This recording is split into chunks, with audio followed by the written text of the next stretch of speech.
নমস্কাৰ ৰাইজ, আজি ৰাতিপুৱা উঠিয়ে আহিলোঁ আমাৰ ঘৰৰ ওচৰৰ খেলপথাৰখনলৈ। কাৰণ ইয়াত প্ৰত্যেক বছৰেই বিহুৰ কেইদিন খেল ধেমালি প্ৰতিযোগিতা অনুষ্ঠিত হয়। আৰু যিহেতু ৰঙালী বিহু, এপাক নানাচাকৈনো কেনেকৈ থাকোঁ। এইফালে খেল ধেমালি প্ৰতিযোগিতা আৰম্ভ হ'লে উঠা বহা প্ৰতিযোগিতাত প্ৰথম উঠা বহা বুলি দেউতাই কৈ আছিল, কিন্তু এওঁলোক যে আউট হ'বলৈ মনেই নকৰে।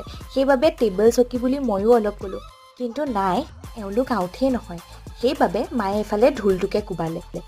মহিলাসকলৰ বাবে এইফালে হৈ আছে সংগীত চকী প্ৰতিযোগিতা। যিহেতু ৰঙালী বিহু, সকলোৰে মনবোৰ ৰঙেৰে ভৰি আছে আৰু সেইবাবে আমি বিহুকে জুৰিলোঁ 4জন অডিয়েঞ্চৰ আগত। তাৰ পিছতেই নোৱাৰো যদিও ভাঙিবলৈ গ'লোঁ কলহ। আমাৰ আকৌ ৰাইজসকল পৰম্পৰা ধৰি ৰখাত কোনো গুণেই কম নহয়। কৰ্মব্যস্ততাৰ মাজতো দেউতাহঁতে হুঁচৰি দল উলিয়াইছে আৰু দেউতাহঁতক দেখি মাহঁতো ৰৈ যোৱা নাই দেই। আজিলৈ ইমান